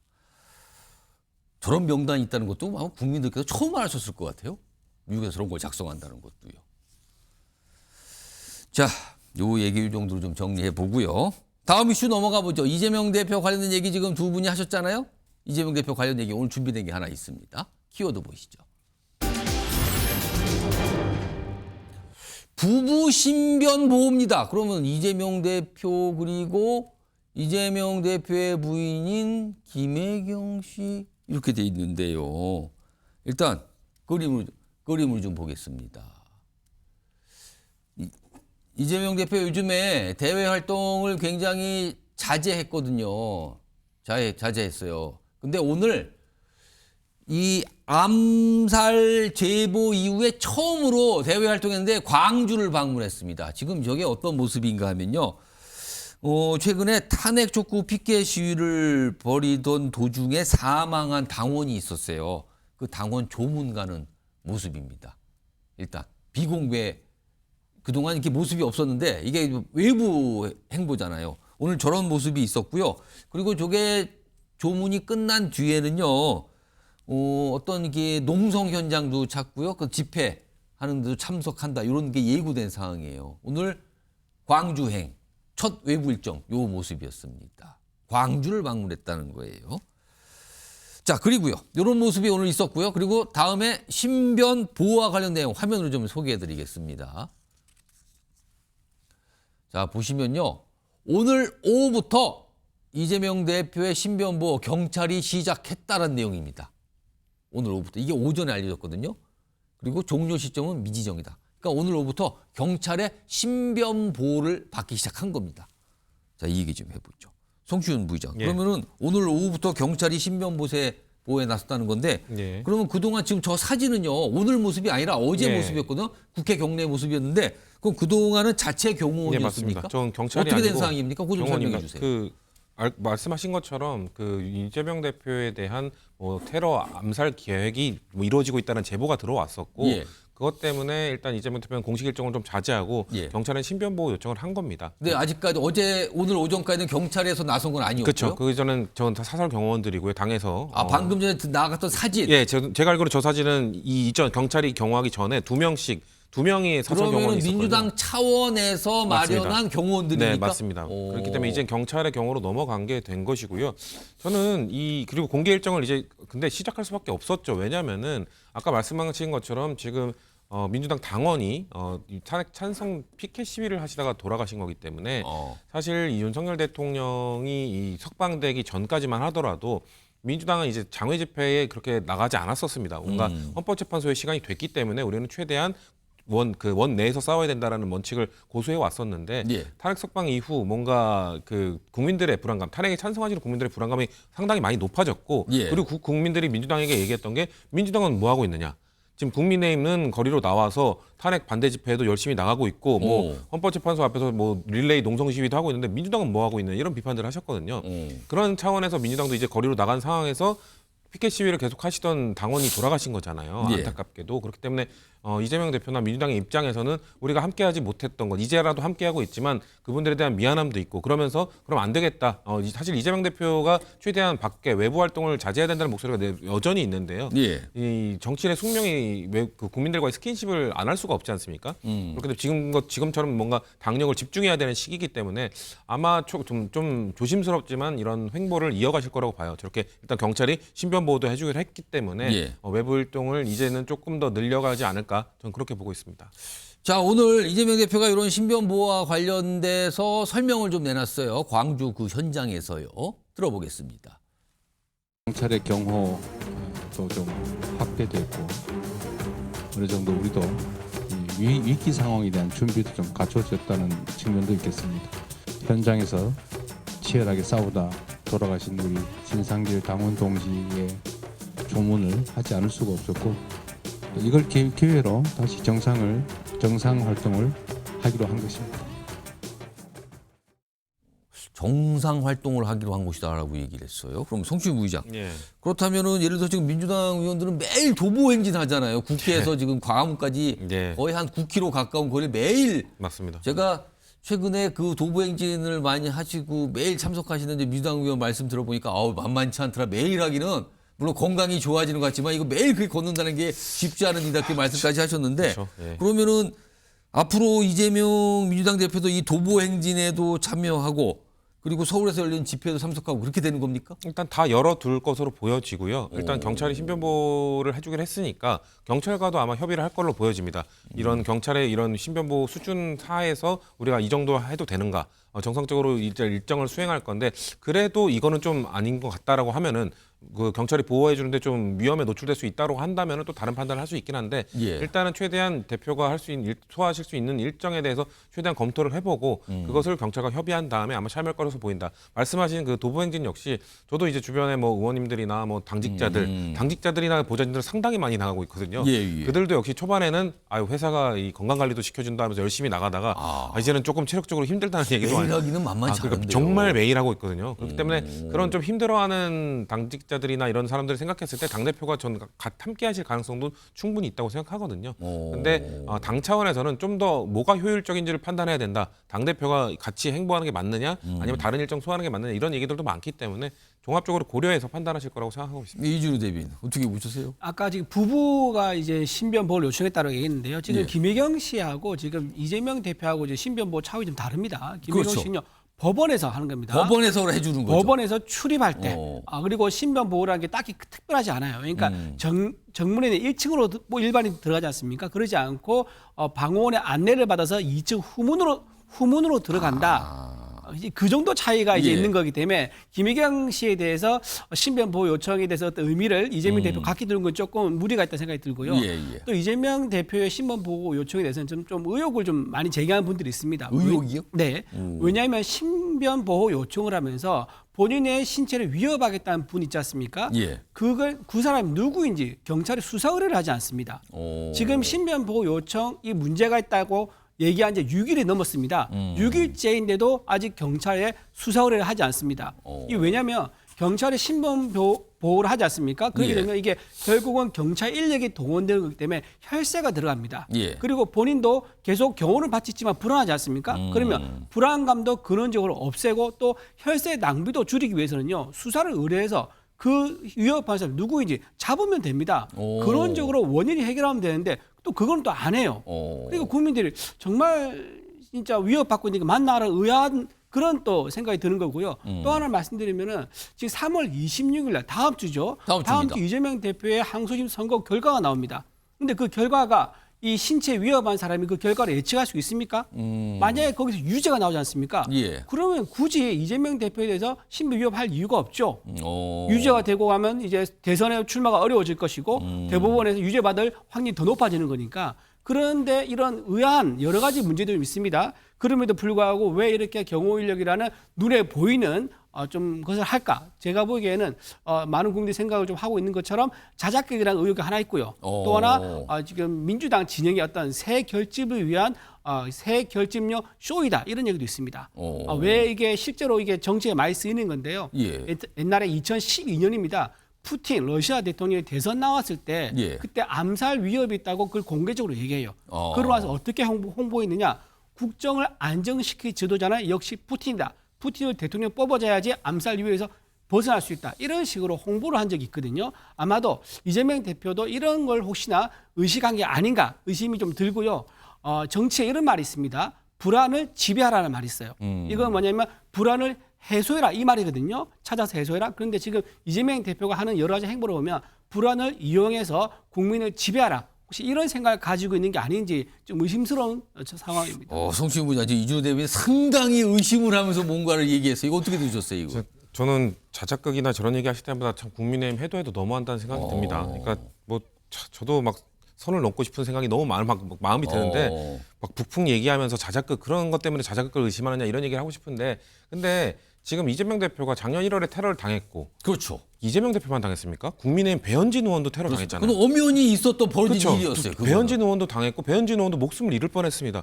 그런 위기 상황을 겪은 정당 어떻게 남의 정당이라고 한들 그런 위협을 받은 사람이 신변보호 요청을 했다고 해서 자작극 아니냐는 그런 사실은 그런 일을 겪게 되면 트라우마가 남을 수도 당연한 거 아닙니까? 어떤 공포감이 있을 수도 있죠. 일반인 그때 우리 테러 당하던 장면도 보지 않았습니까? 예. 지지자인 줄 알고 다가오던 사람이 갑자기 칼을 들이댔습니다. 예. 이런 경험을 했던 사람 배현진 의원도 마찬가지였죠. 지지자인 줄 알았는데 갑자기 돌을 들고 머리를 내리치지 그렇습니다. 않았습니까? 이런 정치인들이 겪고 있는 트라우마에 대해서 조금 과하게 반응할 수도 있는 것 아닙니까? 근데 거기에다가 자작극이라고요? 저는 나경원 의원이 처음에 자작극이라는 단어를 썼을 때 정말 나경원 의원이 제정신인가? 어떻게 저런 말씀을 하실 수 있는가? 의심했습니다. 아니 아무리 정치의 도의가 사라졌다 하더라도 신변의 위협을 받았던 트라우마를 갖고 있는 정당과 저희 정당만 그런 게 아니잖아요. 지금 사실 이렇게 사회적 혼란이 오다 보니까 헌법재판관들도 일부는 지금 신변보호 받고 있잖아요. 예. 이렇게 만든 거에 국민의힘은 책임감부터 느껴야죠. 왜? 서부지법 폭동이 있었을 때 국민의힘은 공식적으로 물리적 폭력은 안 됩니다라고 말했지만 윤상현 의원 같으면 어떻게 됐습니까? 폭동을 일으킨 주동자들을 찾아가서 내가 빼주겠다, 내가 도와주겠다라고 도와주지 않았습니까? 그런 것들에 대해서 국민의힘은 한 번이라도 윤상현 의원 그렇게 하시면 안 된다고 지적한 적이 있나요? 그런 폭도들을 도와줬던 정당의 입장에서 어떻게 이런 것 때문에 지금 공포감을 느끼고 있는 정당의 대표에게 정당에게 자작극 아니냐는 그런 얘기를 하실 수가 있죠. 저는 선을 넘어도 한참 넘었다고 생각을 하고요. 그리고 이재명 대표에 대한 이런 신변 위협 이런 것들은 우리가 말씀드린 제보 문자뿐만 아니라 인터넷 커뮤니티나 이런 데 잔뜩 올라옵니다. 그렇기 때문에 한 명을 지정해서 이렇게 수사를 한들 이게 일상적으로 위험에 노출되어 있고 저희는 이거는 이재명 대표뿐만 아니라 국민의힘의 유력 정치인 지금 국민의힘도 내부 갈등이 심하기 때문에 국민의힘 정치인들도 그런 위협들 많이 받을 겁니다. 이런 것들 하나하나 다 신변보호 요청 좀 필요할 때 하시라고 할 겁니다. 저희가 그럴 때 자작극이라고 비판하겠습니까? 저희는 정말 도의는 지키자는 말씀 드리고 싶습니다. 이준우 대변인 추가로 하실 말씀 있으실까요? 네, 가장 의문이 드는 게 국민들이 이렇게 의혹을 가질 때 해결하는 방법은 아주 간단합니다. 수사 의뢰하면 됩니다. 누가 나를 위협하는지 내가 불안해서 못 자겠다. 수사 의뢰하면 다 해결됩니다. 그런데 수사 의뢰 안 하고 있거든요. 6일째 안 하고 있는 거고요. 또 하나 말씀드리면 과거에 또 이런 적이 있습니다. 김어준 씨가 국회에 나왔었죠. 그때 김어준 씨가 살해 위협에 대해서 증언을 했습니다. 그런데 최민희 위원장이 어떻게 했는지 아세요? 여기에 대해서 과방위 위원들이 질문을 못하게 해요. 즉, 그 김어준 씨가 말한 내용에 대해서 진실인지 따지는 신빙성을 따지는 과정을 생략했습니다. 지금 이재명 대표도 마찬가지예요. 지난번에 김어준 씨가 살해 위협 받은 것도 진실을 못 따지게 했고 지금 이재명 대표가 받고 있는 위협에 대해서 진실을 못 따지게 하고 있는 방법이 패턴이 똑같다. 그 말씀 드립니다. 그냥 정치권이 그냥 날이 서 있어서 오늘 두 분도 아주 지금 이재명 대표에 관련 이 신변보 그다음에 암살 제보 이거 관련해서 굉장히 아주 치열하게들 말씀하셨습니다. 근데 사실은 이재명 대표가 어떤 테러를 받은 거 그리고 배현진 역시 테러를 받은 거 이건 뭐 엄연한 사실이잖아요. 그 정치권에서 있어서 안 될 일이 벌어진 것도 사실이고요. 민주당에서 이제 그런 걸 다 감안하는 조치인데 왜 그러십니까? 그리고 민주당의 일각에서 오늘 뭐 이준우 대변인도 약간 그거에 대해 약간 의문 제기 이런 말씀들 하셨어요. 이런 가운데 아까 키워드에서 보면 이재명 대표의 부인 김혜경 씨도 나왔잖아요. 오늘 김혜경 씨가 재판을 받으러 법원에 가는 모습이 있었어요. 확인해 보겠습니다.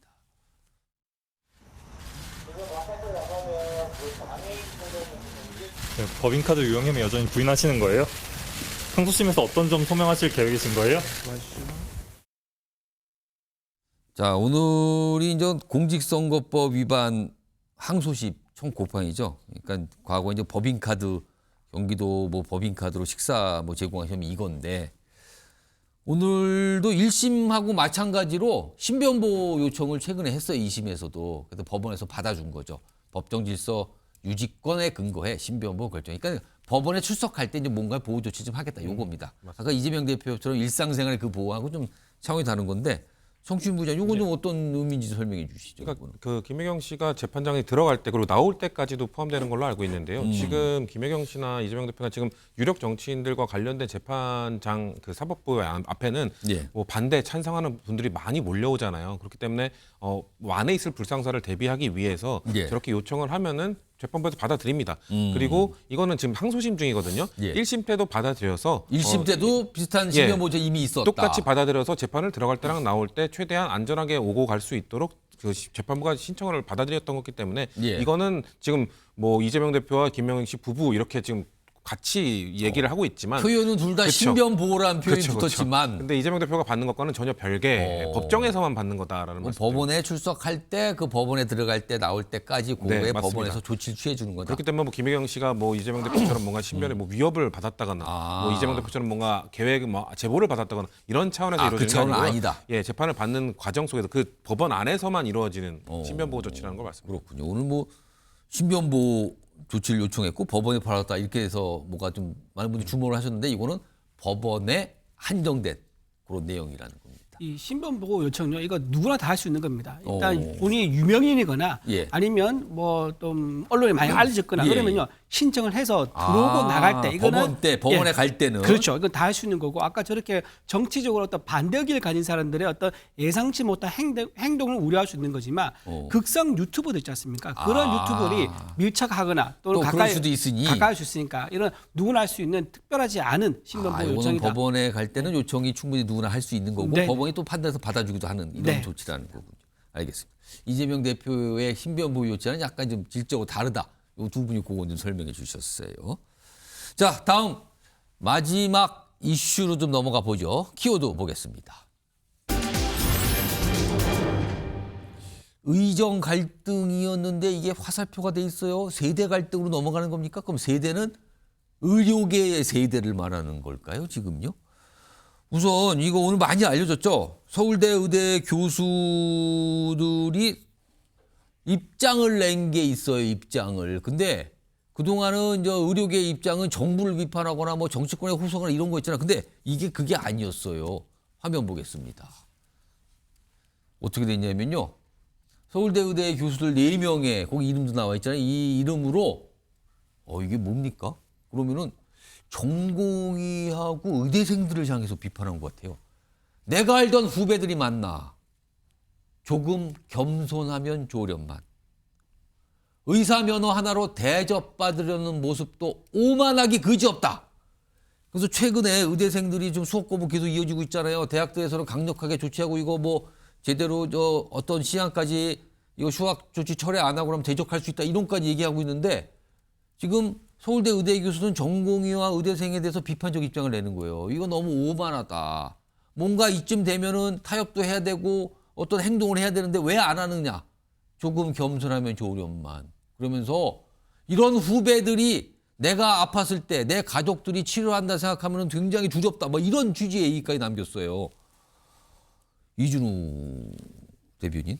서울대 의대 교수 때 쓴소리예요. 후배들 향한. 이거 좀 어떻게 좀 평가하실까요? 저는 좀 저 교수님의 마음이 참 이해가 됩니다. 지금 빨리 학생들을 가르쳐가지고 의사들이 사회에 나가서 아픈 사람들을 많이 치료하고 나아줘야 되는데 저런 식으로 의사를 지망하는 학생들이 수업을 거부하면서 무슨 독립운동 하듯이 하는 그런 행위에 대해서는 좀 지적을 안 할 수가 없는 거고요. 지금 이 의료개혁 문제가 어느 정도 심각하냐면 필수 의료 서비스라는 게 있는데 이게 전국적으로 골고루 서비스 되지 않기 때문에 의료개혁을 하는 거거든요.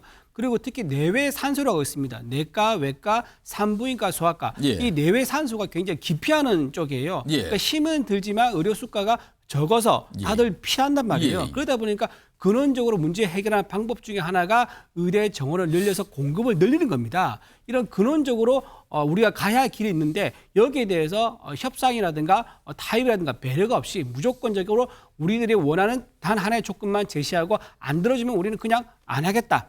이렇게 막다른 골목 전략 쓰는 거는 굉장히 잘못됐다 말씀드리고요. 이미 교육부가 지난 7일이죠.